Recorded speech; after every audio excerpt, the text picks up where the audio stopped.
Welcome to today's deep dive. Today we're going to get into something that might seem a little unconventional. You know, We're going to be talking about swear words. okay. Yeah.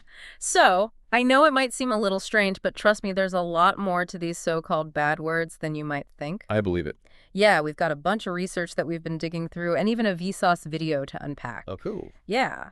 So have you ever wondered what actually makes a word bad? You know? Like, Yeah. why can we say, like, fudge in polite company, but then there's another F word that will get you bleeped out? Right. Yeah.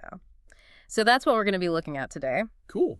And we've got some intriguing stuff to dig into. Like, did you know that Ohioans apparently love to curse? Really? Yeah, there was some research that we found that Ohio is like the top state for swearing.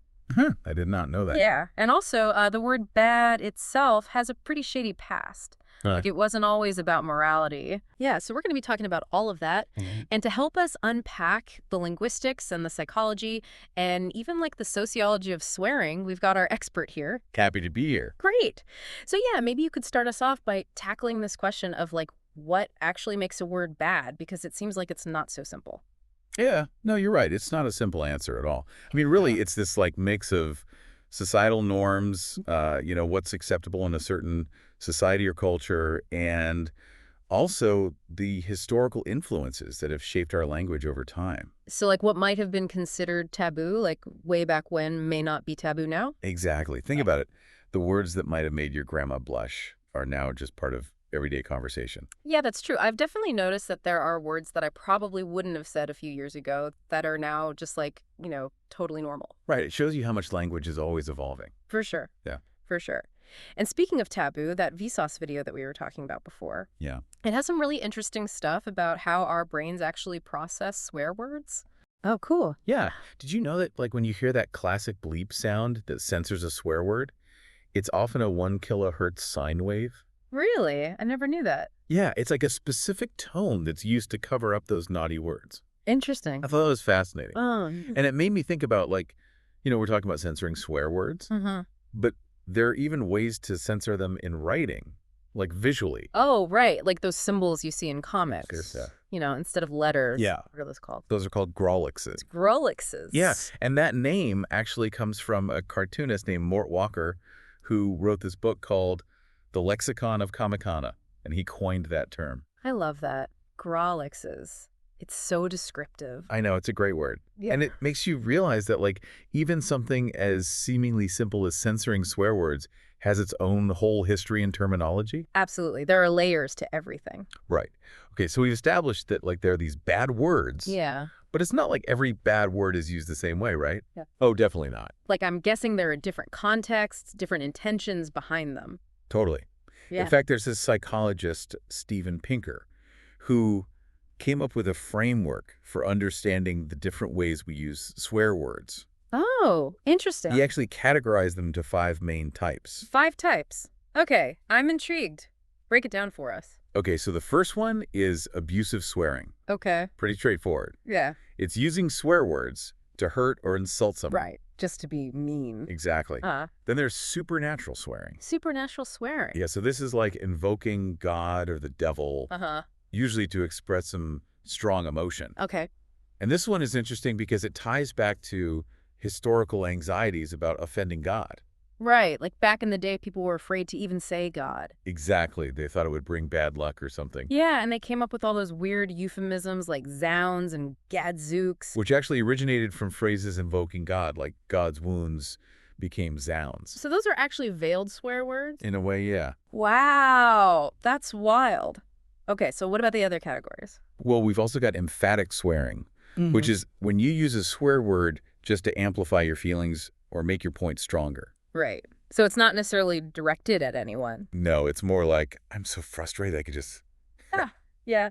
Yeah, I think we've all been there. And then there's idiomatic swearing. Idiomatic. Yeah, this is more about casualness and camaraderie than strong emotion. So like swearing with your friends. Exactly. It's almost like a social glue. Oh, yeah, totally. Like you have your inside jokes and your shared language. Right. And it can actually strengthen those bonds. Huh. I never thought about it that way, but it makes sense. And then finally, there's cathartic swearing. Got it. This is all about using swear words to relieve stress or cope with pain. Okay, yeah, like when you hit your thumb with a hammer. Exactly. And there's actually a medical term for the relief you get from swearing in those situations. Lalokitsia. I love that word. I'm going to have to use that. That's a good one. So we've got all these different categories and these different ways that we use these bad words. Uh-huh.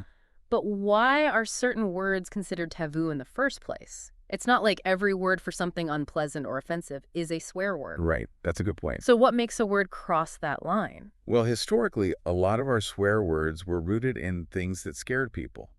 Death, disease, bodily functions, things that were seen as dangerous or unclean. Oh. Okay. And the words themselves became tainted by association.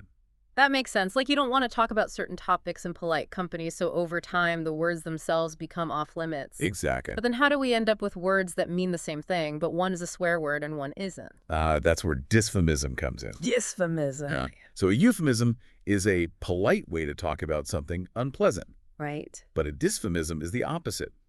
It deliberately emphasizes the unpleasantness. So even though two words technically mean the same thing, one is just way harsher? Exactly. It's like you're choosing the word that's going to make people cringe. Like in the Vsauce video, they talk about the difference between saying canine defecation and a bag of hot dog ass. Right.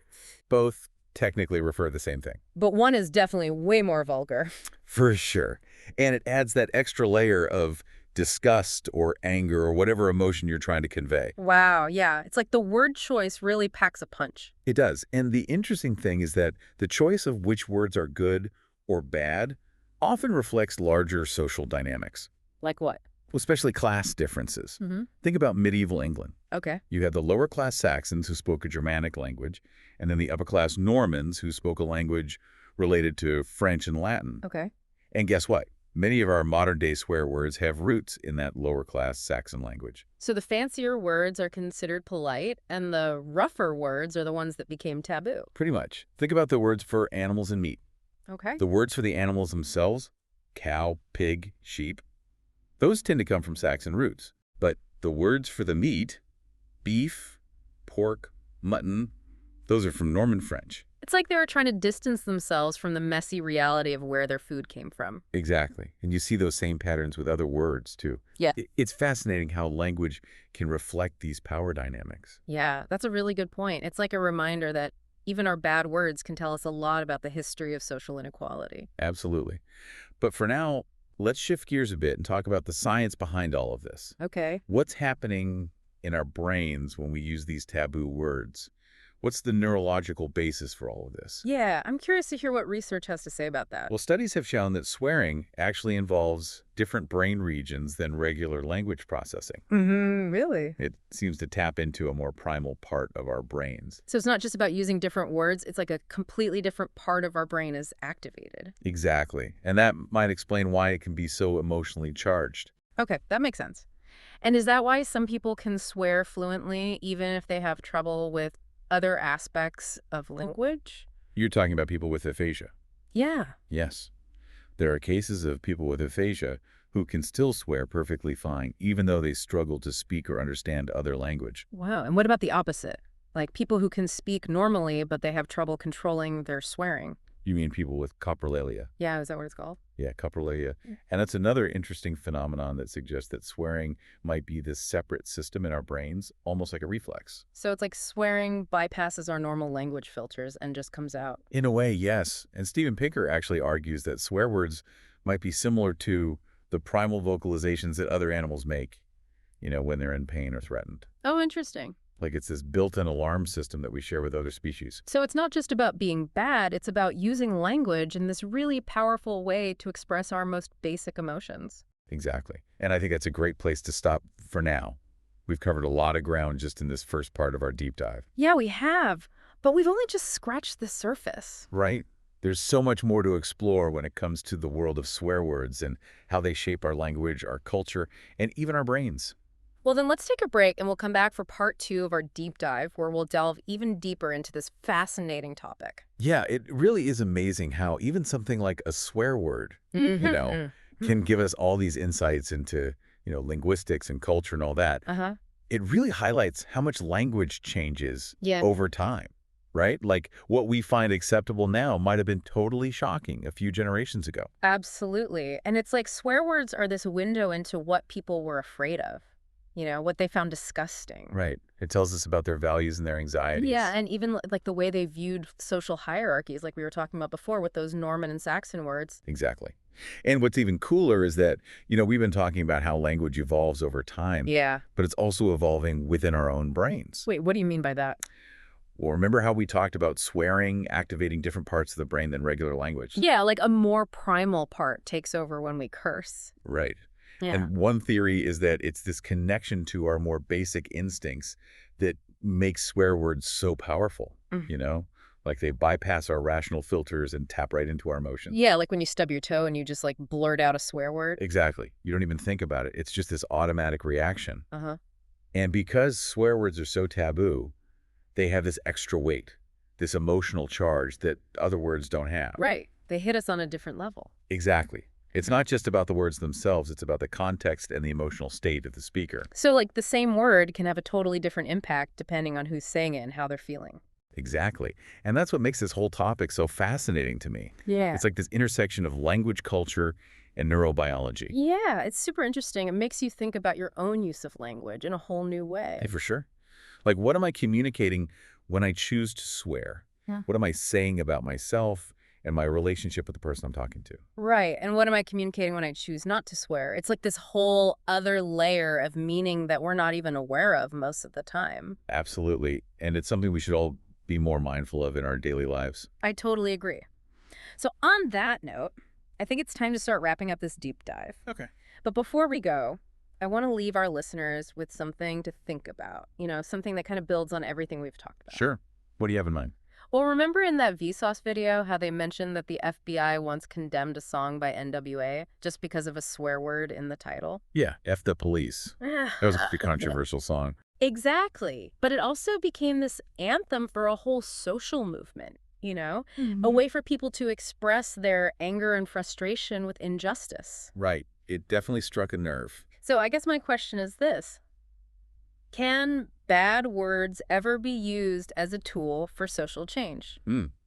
That's a great question. Can they be a way to challenge authority, disrupt the status quo, give a voice to the marginalized? I mean, it definitely makes you think about the power of language Yeah. and how sometimes breaking the rules can be necessary to make a real impact. Right. It's like those words have a certain shock value that can really grab people's attention. Exactly. And sometimes that's what it takes to shake things up and get people talking about important issues. So maybe it's not just about being bad. Maybe it's about using language in a strategic way to create change. Right. It all comes back to intention and context. Exactly. Well, I think that's a perfect note to end on. Thank you so much for joining us on this deep dive into the world of swear words. It was my pleasure. This was a really fun conversation. Yeah, it was. And to our listeners, thanks for tuning in. We hope you learned something new and maybe even started to think about language in a different way. Keep those brains working. Yeah, it's wild to think that, like, what we consider a bad word today could be totally normal in the future. Oh, for sure. Yeah. Like imagine someone from 100 years ago, Mm-hmm. coming to the present day. They'd probably have a heart attack hearing some of the stuff we say casually. Yeah, totally. It makes you realize how much language is tied to our cultural norms and values, you Yeah. know? Totally. Like what we find offensive or taboo really reflects what our society is like at that moment in time. Right. It's like a linguistic snapshot of our culture. Exactly. And it's always evolving. Yeah, and I think that brings us to the end of our deep dive. We've covered so much, Yeah. from the history and psychology of swearing to like the neuroscience of it. Yeah. And even like pondering what the future of swearing might look like. Right. Who knows what new words will become taboo and what old taboos will fade away. It's hard to predict, but it's definitely going to be interesting to see how it all unfolds. Yeah, I think this deep dive has given me a whole new perspective on swear words. Oh, yeah. I used to just think of them as like bad or inappropriate, but now I see that there's so much more to them. Right. Like they can be powerful tools for expression. Definitely. They can convey strong emotions, build connections, even challenge the status quo. Exactly. And I think it's important for us to be more aware of the power of language in general. Yeah. Not just swear words, but all words. Totally. The words we choose have a huge impact on how we communicate and how we perceive the world. Yeah, and I hope our listeners will keep that in mind as they go about their day. Me too. Be mindful of your language, folks. It's Yeah. more powerful than you think. Well said. And on that note, we're going to wrap up this episode of The Deep Dive. Thanks for joining us. Thanks for having me. It was a blast. It was great having you. And to our listeners, keep those brains working. Until next time.